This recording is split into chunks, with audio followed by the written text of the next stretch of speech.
창세기 26장과 27장 말씀입니다. 먼저 26장입니다. 창세기 26장은 창세기 50장 통틀어 이삭을 주인공으로 한 유일한 장입니다. 가나안 땅에서 머무르고 생활터전을 잡았던 이삭이 그 가나안 땅에서 살다가 갑자기 흉년이 들었다는 말씀으로 26장이 시작됩니다. 이 흉년이 얼마나 심했는지 아마도 생존을 위협할 정도의 가뭄이었던 것으로 보입니다. 그래서 이삭은 약속의 땅이었던 가나안을 등지고 애굽 땅으로 향하기로 마음을 먹고 이제 그 행동으로 실행에 옮겼습니다. 이 행동은 가나안을 기업으로 주시겠다는 하나님의 약속을 저버린 하나님의 뜻에 반하는 것이었습니다. 비록 척박하고 생존의 위협을 받게 되어도 그곳에서 주신 하나님의 약속을 믿으며 그 땅에 하나님의 주신 기업임을 믿으며 약속을 이루실 하나님을 의지하며 인내했어야 했지만 믿음이 부족했던 이삭은 약속의 땅을 버리게 되는 결과를 초래하게 되었습니다. 그리고 애굽으로 향하게 되었을 때 잠시 그랄 땅에 머물게 됩니다. 이곳에서 하나님께서는 이삭에게 나타나서 애굽으로 내려가지 않아야 된다고 말씀하시고 명령하셨고 그랄 땅에 하나님의 말씀에 순종하며 이삭은 그랄 땅에 머물게 되었습니다. 결국 흉년을 피해 약속의 땅을 등지고 떠나며 그랄 땅에 거주하던 이삭에게 처참한 현실을 맞이하게 되는 것을 보게 됩니다. 우리 7절 말씀을 함께 읽도록 하겠습니다. 그곳 사람들이 그의 아내에 대하여 물으매 그가 말하기를 그는 내 누이라 하였으니 리브가는 보기에 아리따움으로 그곳 백성이 리브가로 말미암아 자기를 죽일까 하여 그는 내 아내라 하기를 두려워함이었더라. 아멘. 어디서 많이 보았던 말씀이죠. 아버지 아브라함이 했던 실수를 저지르게 됩니다.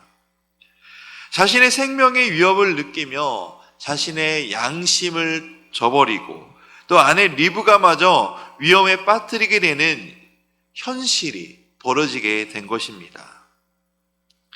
살아계신 하나님을 의지하지 못하고 당장 눈앞에 보이는 현실의 문제를 해결하기 위해 떠났던 길이 더 험난한 길을 가게 되었고 그리고 하나님의 언약하심을 믿지 못한 결과로 인간을 두려워하는 나약한 신앙의 산물로 이삭의 모습이 비춰지고 있는 모습입니다. 그래서 아버지였던 아브라함의 실수를 아들이었던 이삭도 똑같이 범하게 되는 부전자전의 길을 가게 되는 것이죠. 그러나 인간의 나약함에도 불구하고 하나님은 그분의 언약을 성실하게 수행하시는 모습을 볼 수가 있습니다. 구약 성경에는 복이라는 히브리어 단어가 총 444번 사용됩니다. 그 중에 31회나 사용되는 것이 바로 창세기 26장에서 28장까지입니다. 가뭄으로 약속의 땅을 버리고 애굽으로 떠나기로 했던 이삭이었지만 하나님은 가나안 땅을 떠나지 말 것을 명령하시고 이에 이삭은 블레셋 땅인 그랄 땅에 거주하기 시작합니다. 그곳에서 이삭이 거주하며 농사를 짓기 시작했는데 굉장히 놀라운 일이 벌어집니다. 그 결과 이삭이 농사를 짓는 것마다 굉장히 많은 소출을 얻게 됩니다. 그 주위가 다 놀랄 만큼의 소출을 얻게 되는 이 이삭의 축복.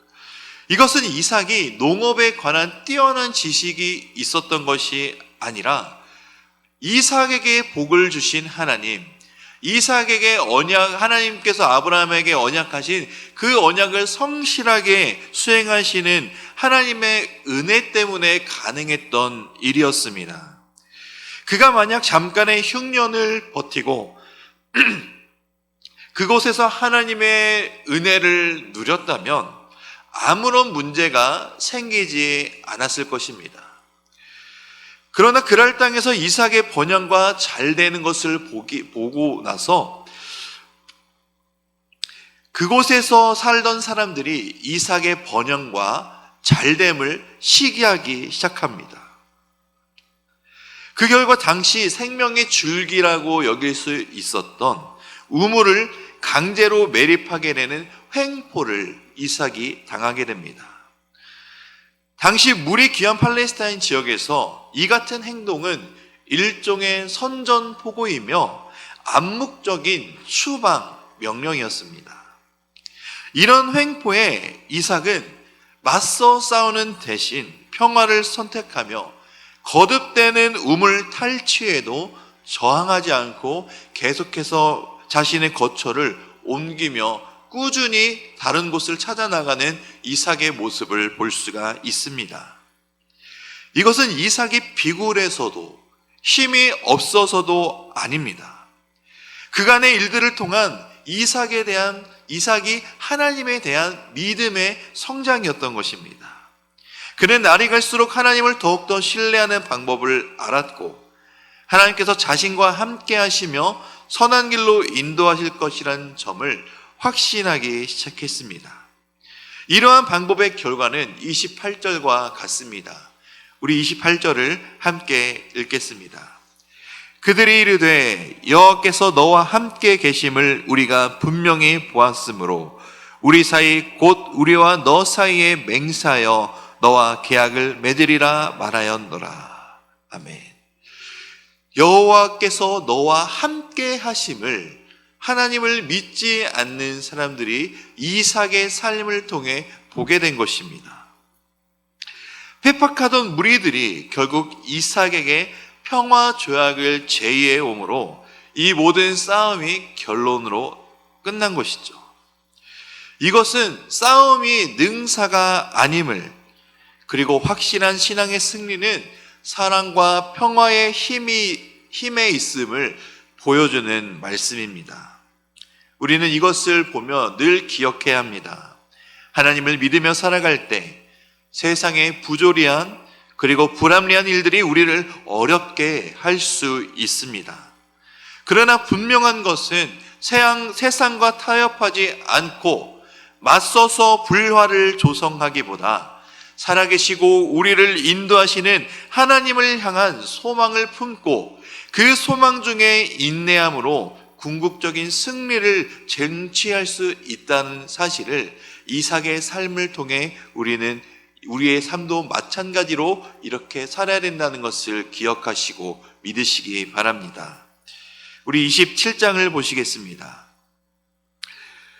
성도들 중에 목적이 훌륭하다라고 생각하면 그 목적을 이루기 위한 수단이나 방법, 과정상의 결점은 괜찮다라고 생각하시는 분들이 종종 있습니다. 이것은 바로 신앙의 주체가 하나님이 아닌 자기 자신이라고 착각한 데서 오는 오류입니다. 27장에도 보시면 리브가도 자신이 편애하는 야곱이 장자권을 탈취하기 위해 하나님과 인간을 동시에 속이는 위선극을 벌이는 것을 볼 수가 있습니다. 에서는 장자의 명분을 소중히 여겼을까요? 경홀히 여겼을까요? 경홀히 여겼습니다. 이 경홀히 여김으로 인해 언약을 이어나갈 장자로서의 부족함을 에서 자신이 이미 보여줬습니다. 그리고 하나님께서는 뱃속에 있을 때부터 야곱이 장자의 명분을 획득할 것이란 것을 알려주셨죠. 큰 자가 어린 자를 섬기리라 라고 말씀하신 이 말씀, 이미 예언하신 바가 있었기 때문에 리브가의 행동은 인간적으로는 용기 있고 현명한 것이라고 할 수 있지만 하나님께서 보았을 때 이것은 하나님을 믿지 못하는 행동의 결과였습니다. 나이가 많아 육신적으로 또는 영적으로 매우 약해져 있는 그의 남편인 이삭을 의도적으로 기만하고 하나님을 끝까지 신뢰하지 못한 지극히 인간적인 방법을 실행했습니다. 결국 인간의 불의한 방법으로 볼 수 있는 이 방법을 통해 그 결과 야곱마저도 목적 달성을 위해 하나님의 이름을 함부로 사용하게 됩니다. 아버지 이삭이 어떻게 너가 이렇게 빨리 사냥하고 왔느냐라는 질문에 야곱은 이렇게 대답합니다. 하나님이 순적하게 사냥할 수 있게 도와주셨다. 결국엔 하나님의 이름을 망령되이 사용하는 그런 모습까지 보게 됩니다. 그러나 그 결과에도 야곱은 축복을 받게 되었고 에서는 야곱만큼 복을 받지 못하게 됨을 봅니다.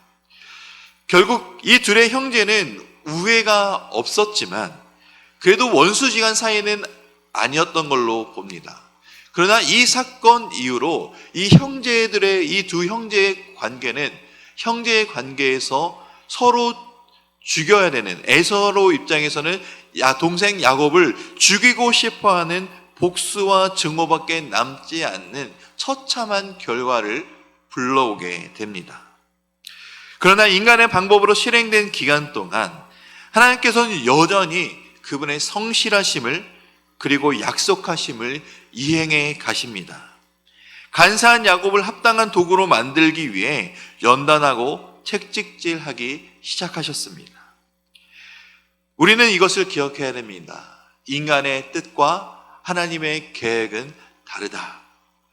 하나님의 지혜와 지식의 풍부함은 그 어떤 세상의 어떤 것도 따라갈 수 없음을 우리는 기억해야 됩니다.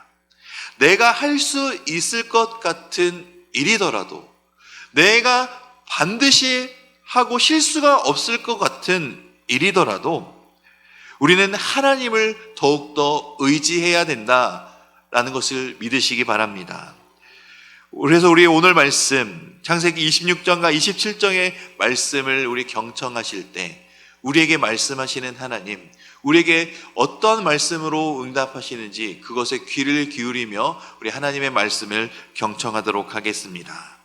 주의 말씀은 내 발의 등이요 내 길의 빛이니이다.